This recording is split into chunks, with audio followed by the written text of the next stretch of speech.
अस्सलाम वालेकुम नाज़रीन, आज हम सीखेंगे कि घोड़े में नेज़ोगैस्ट्रिक ट्यूब कैसे डाली जाती है और कौन सी गलतियों से बचना बहुत ज़रूरी होता है।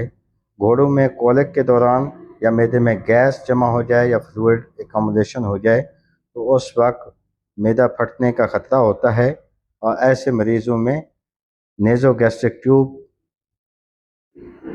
सिर्फ तशख़ीस नहीं बल्कि इलाज के लिए बेहद ज़रूरी होती है। और इसको पास करने का मुनासिब तरीका है, सबसे पहले जानवर को रिस्ट्रेन करें। जानवर का काम रहना और सुकून से खड़े रहना बहुत इम्पोर्टेंट है। और नेज़ोगैस्ट्रिक ट्यूब को आपने पहले पैमाइश कर लेनी है। लंबाई नाक के से लेकर कंधे के मकाम तक, यानी जो स्कैपुला है उसको डोर्सल बॉर्डर तक आपने पैमाइश कर लेनी है और ट्यूब पे निशान लगा देना है ताकि मैदे तक जो है ना जितनी ट्यूब पहुंच सकती है वो आप पैमाइश करके ले लें। इस ट्यूब के अगले हिस्से पर मुनासिब लुब्रिकेंट लगाएं, लिक्विड पैराफिन वगैरह लगा के ना, और वेंट्रल मीएटस यानी निचले रास्ते में दाखिल करें। याद करें रखें कि अगर ट्यूब को डोर्सल मीएटस यानी नाक के ऊपरी हिस्से की तरफ ज़बरदस्ती ले जाना पड़े तो वहाँ नाक के जो है ना हड्डी को नुकसान पहुँचता है और बहुत नाजुक खून की नालियाँ होती हैं जिनके फटने से ब्लड आना शुरू हो जाता है। और अगर ब्लड आ जाए तो फ़ौरन उसको ठंडे पानी की टकोर करें और ट्यूब को निकाल लें उस रास्ते से। ट्यूब को हल्क तक पहुंचाने के बाद घोड़े को निगलने की कोशिश करानी चाहिए।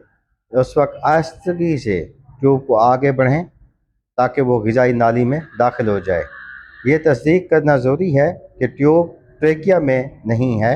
अगर ट्यूब में हवा की तेज़ आवाज़ सुनाई दे या खांसी शुरू हो जाए या मनफी प्रेशर महसूस हो तो फ़ौरन उसको निकाल लें। जब ट्यूब मैदे में दाखिल हो जाए तो आपने जो मैदा वाश करना है वाश कर सकते हैं और उसके जो मिनरल ऑयल्स हैं, लिक्विड पैराफिन है या बाकी कोई मेडिकेशन देनी है तो वो आप आसानी से उसको घोड़े को पिला सकते हैं। हमेशा वेंट्रल मीएटस रास्ता अख्तियार करें और जानवर को बिल्कुल सुकून में खड़ा रहने दें। ये कोशिश करें कि अगर जानवर हरकत करता रहेगा तो नेज़ोगैस्ट्रिक ट्यूब पास करना बहुत मुश्किल हो जाएगी।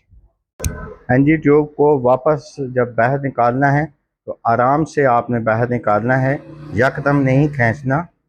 और जितना भी ऑयल यूज़ किया है या नीम गर्म पानी यूज़ किया है अच्छी तरह से उसको फ्लश करके फिर उसके बाद उसको आप निकालें और घोड़े को वॉक करवाएं। उसको जो है ना हल्की वॉक करवाने से जो ऑयल वगैरह आपने दिए हैं वो एब्जॉर्प्शन उनकी बेहतर हो जाती है। और इसके अलावा जानवर की आपने हल्की ग़िज़ा देनी है, नरम ग़िज़ा देनी है। According to the body condition आपने उसको देख के ही ग़िज़ा स्टार्ट करनी है, यकदम ओवर फीड नहीं करना।